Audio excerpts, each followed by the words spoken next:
Here are the stories we're covering this week in the Category 5.tv newsroom. Remember when Apple's FaceTime stopped working years ago? Turns out it was a deliberate part of Apple's planned obsolescence tactic. Well, it just got easier to run Ubuntu on Windows 10 as a virtual machine. And surprise, it's all thanks to Microsoft.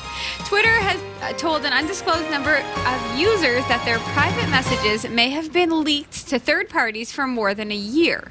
And health officials who are looking at how to apply blockchain technology to public health issues consulted with Walmart on improving food supply traceability, and they plan to use the technology in the produce department. These stories are coming right up. Don't go anywhere. Jeff Weston.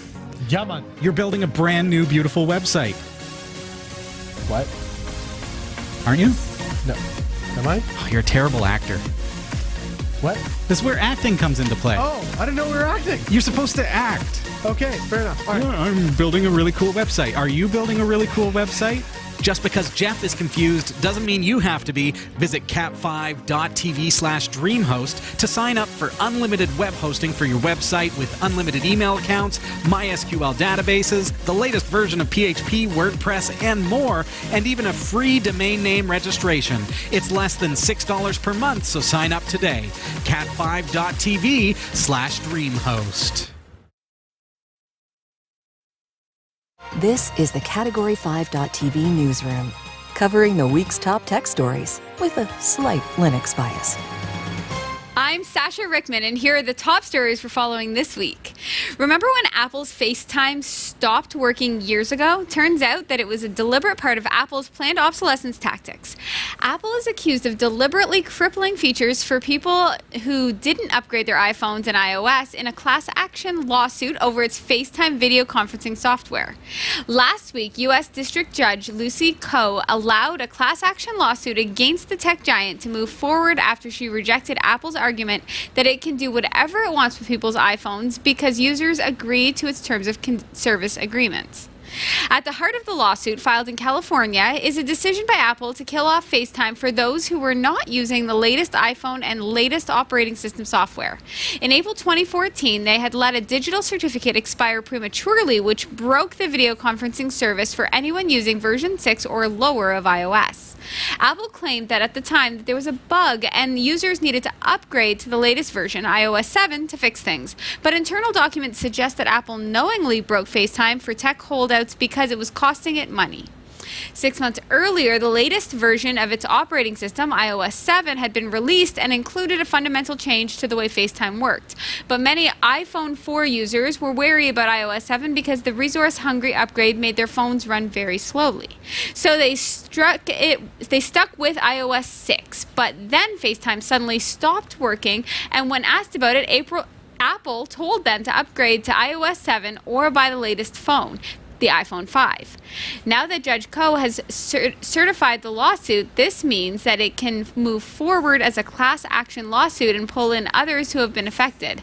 But there are a couple of limitations. First, you have to live in California. Judge Koh rejected the attempt to make it a national class action lawsuit because the laws under consideration vary widely across the United States. And second, it can't be on a jailbroken phone.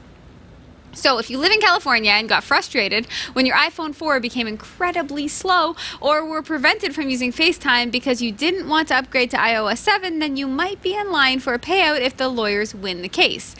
Of course, this being Apple, if it does lose, it will appeal the decision to the ends of the earth. So don't expect that money anytime soon.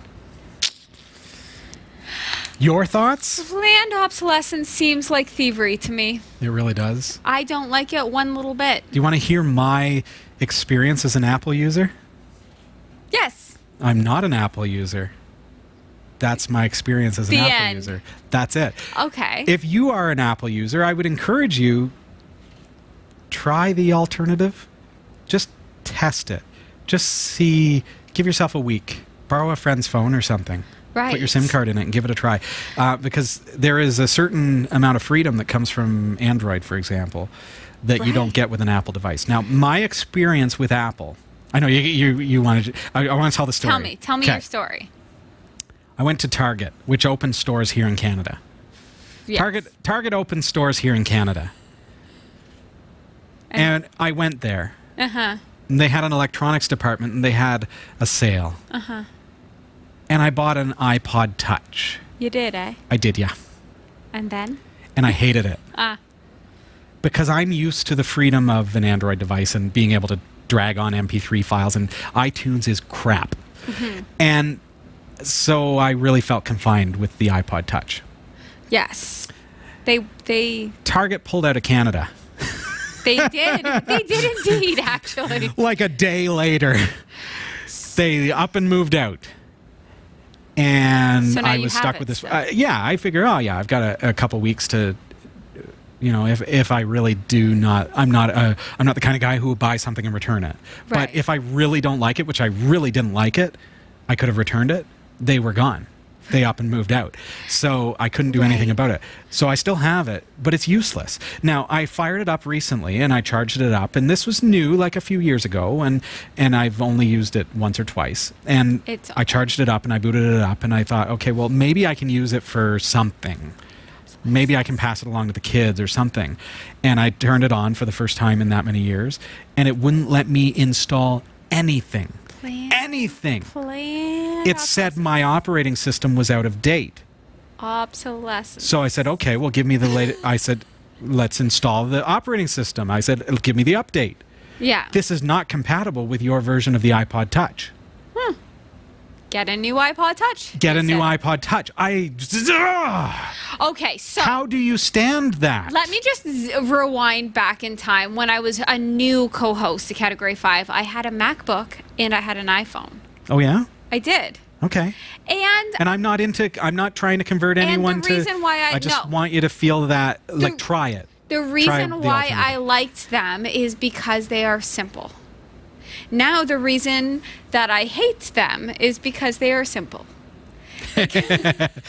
You just can't do anything. You just like Yeah. this planned obsolescence thing, to me, it angers me, but it also just reassures that, yeah, of course it makes sense because they want you to like it and use it and then Yeah, all of a yeah. sudden throw that out and buy a new one and like it and use it and then throw it out. But I understand that the Apple using viewers are maybe not quite understanding what you're saying because, oh, but I love my iPhone. Right. But I promise that if you try something else and get out of that mindset of that cycle, Yeah. I'm sure you'd be like, wow, why It's- did I ever waste my money on It's that? what's normal to you. So it became normal to me, right? I liked it because I knew it. Mm-hmm. Yeah. And then the new version Absolutely. is so similar to the old version that you feel like a genius, right? Yeah. Because, oh yeah, I know how to do that. I know where that is, right? Even though it's a brand new phone. And sometimes with Android, I don't feel like a genius. Sure. Sometimes I don't have a clue where things are, right? Yep. And the newer versions. But you know what? It's forcing me to learn and grow, and I don't need to ditch my phone. But it's not hard. And I can't. Don't misinterpret what she's saying. It's not difficult. It's not difficult. I'm Sasha. It's not No, difficult. I can no, do it. I'm not. No, come on. I understand that challenge of, Yeah. oh, well, the icons are not where they used to be, and Right. I need to reinstall the Or- apps that I want. and Yeah, stuff. or like you have to double click a little bar instead of long holding it, right? Like how about that sort of this? stuff. I want MP3s. I want music on my phone. Yeah. So I take a cable and I plug it into my computer, and I take all those files that I ripped from CDs and I just put them on the phone, Yeah. Yeah. and then I unplug it and I push play, and I'm done. The end. The end. If I want to use wires on my headphones, I can plug them in. Right. I wouldn't super hate on any of the Apple products with the exception of the fact that this planned obsolescence thing, I Yeah. think it's That burns lawsuit, me. It's lawsuit worthy because it's thievery. Absolutely, yeah. I know. Yeah. Enough about that. Let's So move if you on live in to- California, yes. Then and you haven't jailbroken your iOS 4 device, what are you waiting for? Or You have an 5. yeah. iOS 5. I don't know how you haven't jailbroken it yet. That's the But- problem. Yeah, well, it doesn't apply but- to you if you jailbroke it. Come on, that's Exactly. not fair. So okay, so don't break your phone if the plan was to do it tomorrow. Just to be part of Hang tight. You're about to come into some money. eventually. Yeah. Well, it just got a whole lot easier to run Ubuntu on Windows 10 as a virtual machine. And surprise, it's all thanks to Microsoft. Windows 10 Pro users are now able to spin up an enhanced Ubuntu virtual machine directly from the Hyper-V Quick Create tool. The Hyper-V Gallery Ubuntu image lets Windows users get a full Ubuntu 18.04 desktop session set up and running sooner with fewer post-install steps required to make it usable. The bootable Hyper-V image of Ubuntu 18.04 LTS comes with XRDP pre-configured to support enhanced session mode out of the box. Enhanced session mode in Hyper-V is kind of like guest tools in VirtualBox in that once enabled, you get better integration between host and guest, including clipboard support, dynamic desktop resizing, shared folders and drive redirection, and seamless mouse sharing. An awful lot of Ubuntu users run Ubuntu on Windows using virtual machines. Microsoft is aware of that fact, hence the creation of the Windows subsystem for Linux, WSL.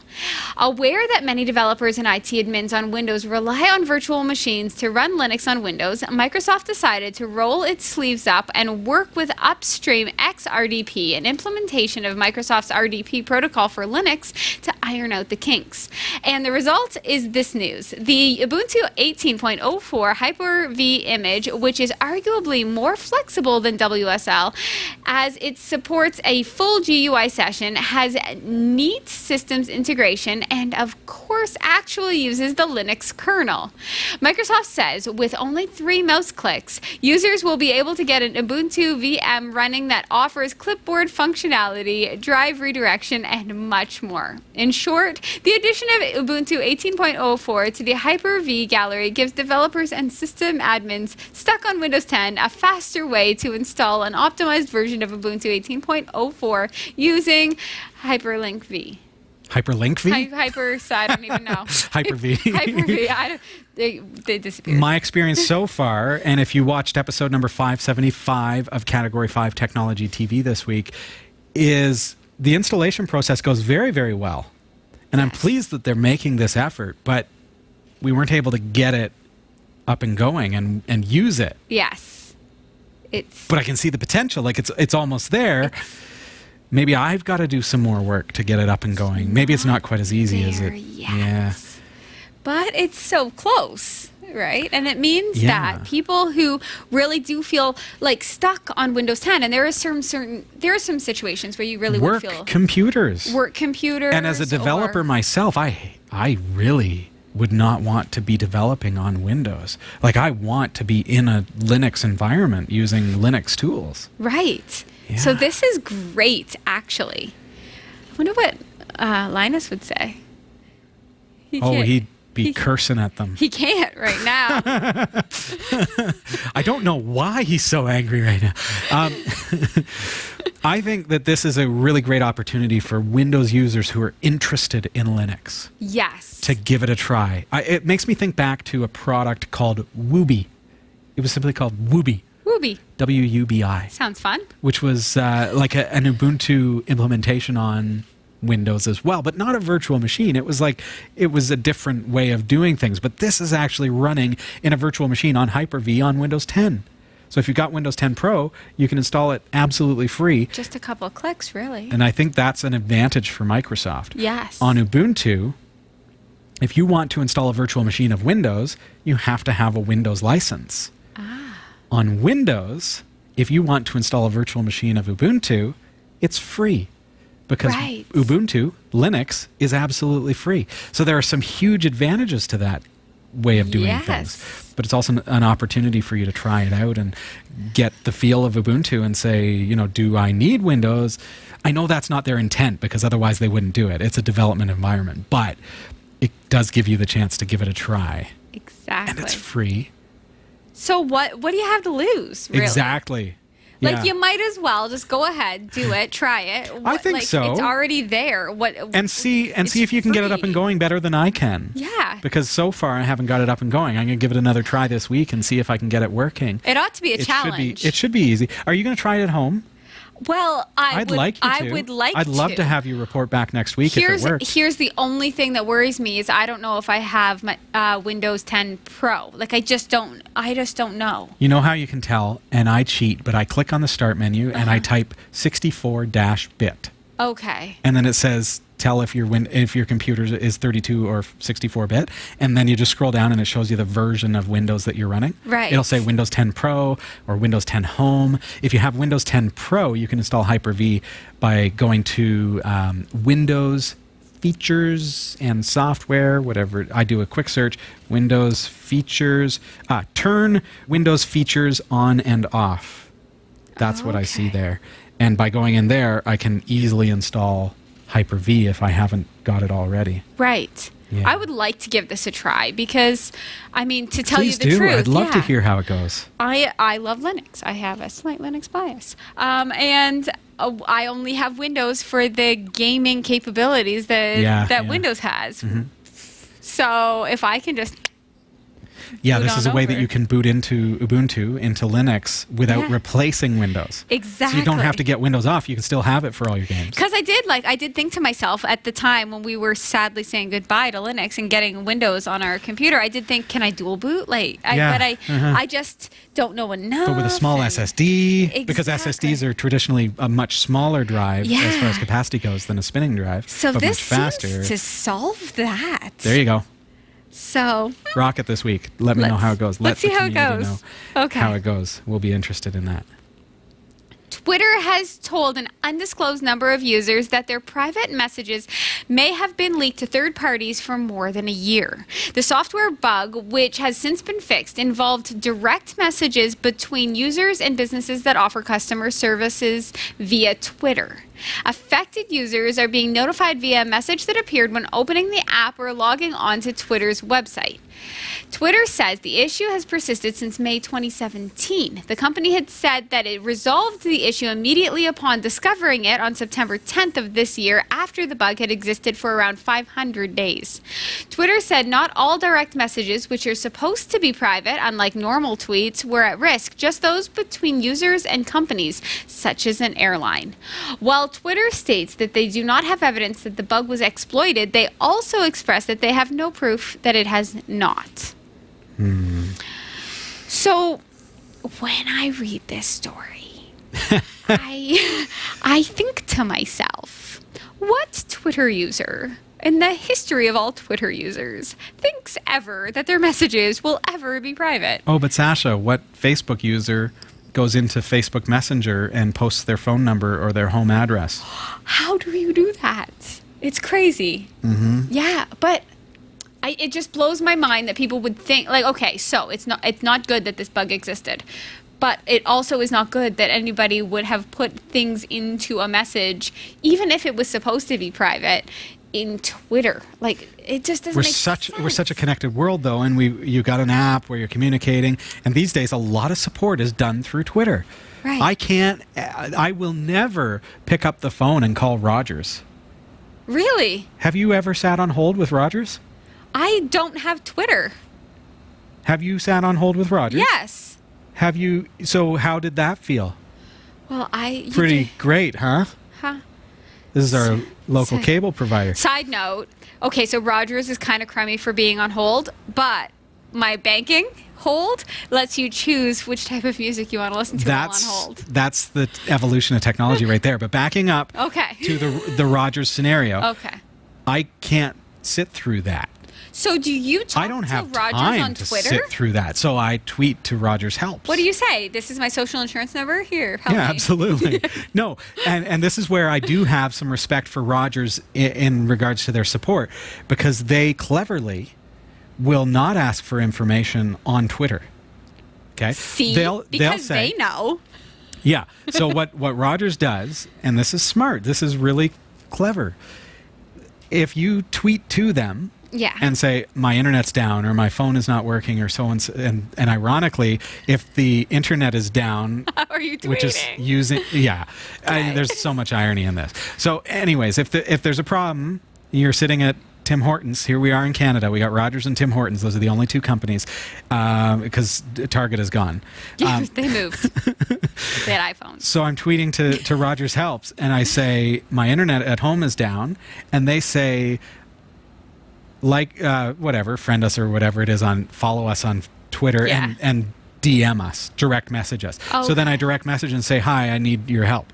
And they say, click on this link. And it takes me to a secure form on their website that asks me for things like my account number, my phone number, those kinds of things that they just need to authenticate my account. Is that the spot that's being bugged? No, Okay. they're never, because they're not asking for that information On Twitter. in They're Twitter's going, direct messages. You're going to I'm going to their Rogers. secure website, which Got I it. trust is Okay. hopefully not exploited the same way Twitter is. So but there are companies that are maybe not as clever as Rogers in that regard, and I've never had such respect for that feature as I do now that this has happened. Right. In that Rogers has never asked me for my personal information in Twitter. They've authenticated me as a user with that personal information through a secure portal. And then they've come back to Twitter and said, okay, yep, we got your information. We know who you are. We've authenticated your account. How can we help? I am so happy you're here because I have no experience in this. I do all of my authenticating over the phone. I call, say, Rogers the other day, and I had to authenticate who I was, and I just said to them right on the phone after a little bit of a hold, but I just need to prove to you who I am. What do you want to know? Right? Yeah. So, but I've always used phone contact. Okay. I've never used, I don't have Twitter. I also don't have Facebook. I also don't have Instagram. But this is a whole other situation. I have Twitter, @Robbie Ferguson. Message me. Message Say him. hello. Don't Follow say me. personal info in that message. Because nothing in Twitter in my mind was ever private anyway. So it blows my mind that you would think that it would be.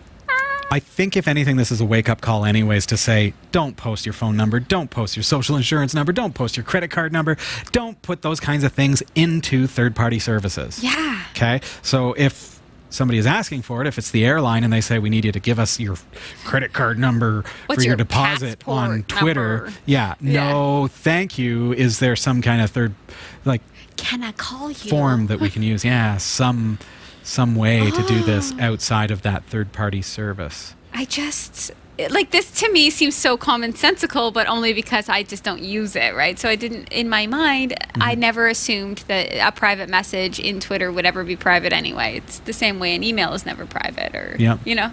But some folks don't realize that too. People send me their credit card number by email. That is... An email is plain text that is as easy for me to read your email as it is for, if I said my credit card number to you right now out loud. But what if we cover just... Could the viewers pick up on that credit card number if I told you my credit card number right now? That's email. I know. That's email. I sadly have to explain that to a ridiculous amount of people, and when I am giving you that sort of advice... Sasha is giving you this advice, folks, so you know it's true. This is a bad situation. Oh, dear. Oh, dear. Okay. All right. Health officials who are looking at how to apply blockchain technology to public health issues consulted with Walmart on improving food supply traceability, and they plan to use the technology in the produce department. Neat. After hundreds of people in the U.S. became ill after eating contaminated romaine lettuce earlier this year. Not neat. Walmart, along with many other food retailers and restaurants, pulled the potentially tainted produce from their shelves after regulators issued a warning. The company says the outbreak could have been stemmed sooner if there were a faster and easier way to trace what people had eaten. Walmart thinks blockchain technology could be the solution. The big box company worked for more than a year with IBM and 11 food companies to develop a blockchain-enabled food traceability network. Now Walmart and its subsidiary, Sam's Club, will require their leafy green suppliers to use its blockchain technology to implement real-time end-to-end traceability back to farms within a year. The company announced today.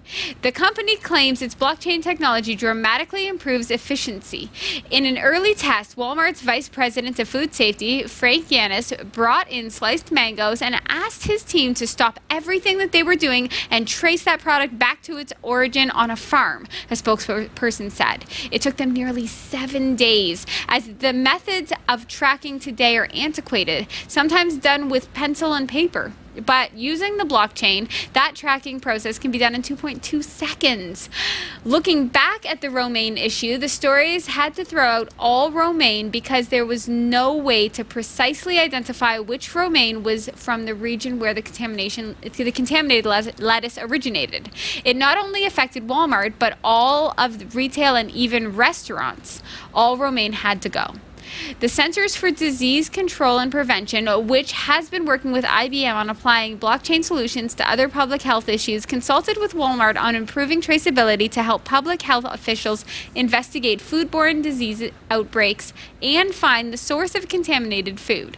Walmart said the aim of the resulting blockchain system is to help reduce the number of people who fall ill during food incidents, while at the same time reducing losses for retailers and suppliers during a recall. The spokesperson said the information about Walmart's leafy greens will not be immediately available to consumers, but it's in their roadmap. I love it. I love it. I love it for a couple of reasons. I have so many reasons to love this. Okay, so I'm new to blockchain, so it kind of, to me, it's like this shimmering, perfect orb of information that I can't quite pop into my brain. So I'm kind of new to it. So I'm going to need. It's like on the IT crowd, how the internet was this box. To her, the blockchain is this orb. It's like, I need it in my brain, but I don't get it quite yet. But what I do understand in this situation, for me, as a person who wants the environment to be as great as it can be, if you can reduce waste, for example, throwing out all the romaine that's ever been produced in that moment by all of the farmers and all of the liters of water and all of the that's a lot of waste, labor, Sasha. And that's insane. So now take that one step further and say, okay, they've lost all that. Right. That's waste. But now look at the consumers' opinions of that produce now. Right. Okay. So when that happens, am I going to rush out the moment romaine lettuce is back on the shelf and buy up some romaine? Right. No, I've probably lost a lot of consumer confidence in the product. Not knowing exactly how it was contaminated in the first place and whether or not it will be recontaminated and then how long it'll take before. Is this the contaminated lettuce? Oh, I don't know. I'm not a pro. So I may not buy it for a while. So now all of a sudden, further down the chain, the farmer who has just had all of their stuff pulled from the shelf, even though they had nothing to do with it, their produce was clean, theirs was a perfect operation, and yet their product is gone and they've lost all of their sales for the next 3 months because nobody wants to buy that product. That can happen. This can be solved now. Yeah, and how? So the blockchain is like this amazing encryption system that is decentralized. And when I say decentralized, the neat thing about it, all of these processes up until now. Yes. So when I, as a farmer, because look at me, I am obviously a farmer.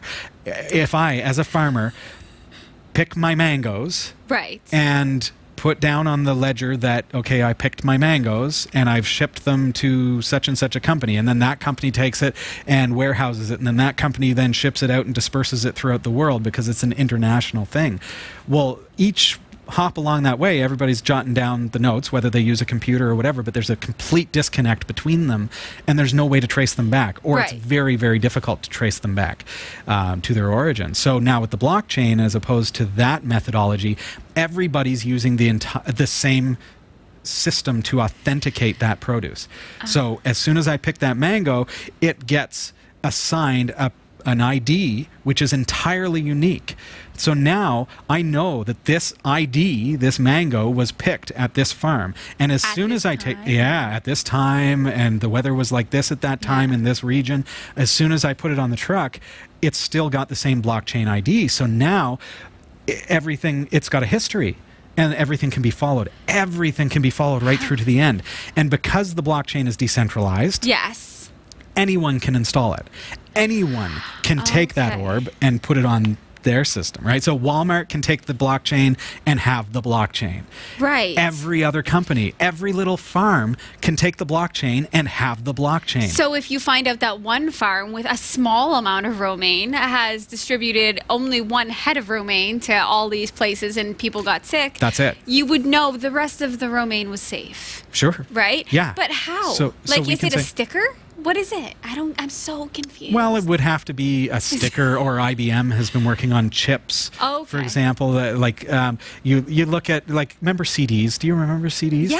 When you open the jewel case, there was a little bar of metal. And Yes. that metal was programmed by the computer so that if someone walked out of the store and tried to steal it, it would set off a buzzer. So think Okay. about that kind of technology. It's a very Okay. small, a sticker, sure. It could be something that goes under the skin. It could be, these days, the technology's there. So Right. they can work it into, the blockchain can become a part of the produce or the product. Yeah. But It's so good. it's really good. And so, as you say, if they find contaminated produce, so now think about that scenario of romaine lettuce. Here's contaminated produce. We can see, okay, this came off of this truck. It came from that farm. It was handled by this farm worker. And, oh, that farm worker had this problem, Right. disease or something, right? Something Let's just say a happened, yeah. scenario. So that's what happened. So, oh, well, that farm worker also handled all of the, oh, well, we can track it because it's on the blockchain. We can say, oh, we have some of that in that store. We have, oh, they have it in that store over there. So pull just that one. Everything else is fine. Leave it up. And so no loss in consumer confidence. Right. I'm not worried because I'm actually very confident that they're keeping me safe by pulling the very product that is Right. the one that's infected. And no loss to our resources, which is That's a huge big deal. thing.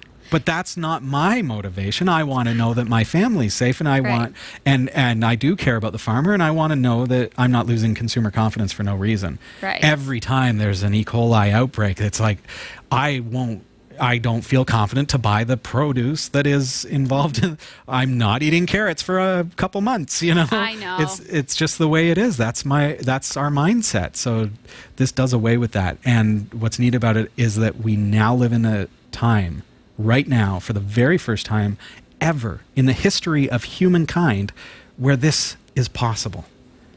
Yes, That's exciting. it is. Big thanks to Roy W. Nash and our community of viewers for submitting stories to us this week. Thanks for watching the Category 5.tv newsroom. Don't forget to like and subscribe for all your tech news with a slight Linux bias. And for more free content, be sure to check out our website. From the Category 5.tv newsroom, I'm Sasha Rickman. And I'm Robbie Ferguson. Thanks, everybody, for being here with us tonight or today, depending on what time you're watching and where you're watching from. We appreciate having you here. It's been a lot of fun. It has been. I think Jeff is back next week. Yes. And he will be. I know you will be back, and I look forward to seeing you again. Get onto our website, category5.tv. There's lots of great content there, and we look forward to seeing you again. Take care.